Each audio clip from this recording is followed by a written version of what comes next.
Hey guys, it's Tony W, and this is my review of the Biore Original Deep Cleansing Pore Strips. Now, this is meant to pull blackheads right off of your nose. It's very easy to use. You basically wash your face, including your nose, wet your nose, open this package, pull the strip out, and with dry hands, and then basically place it on your wet nose so that it will dry in about 15 minutes. After it's completely dry, it basically adheres onto like the blackheads or the clogged pores, and you slowly peel from both sides, and it basically tugs off those deposits of oil and dirt and stuff, which are basically these blackheads. So it's pretty neat. It even tugs in really small blackheads off of your nose, and it basically clears up your pores really well. You notice that your nose is has a film of oil after you pull it out because the pores are cleared and the oils can actually come out of those pores again.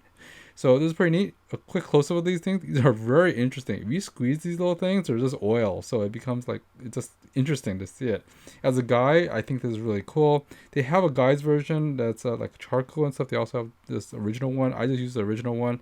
I use it once a week, so it clears my pores on my nose, so it doesn't get too big of a pores. So it's really, really cool. Anyways, guys, this is Tony W. I hope this review was helpful to you, and I'll see you next time. Thanks for watching, guys. Bye-bye.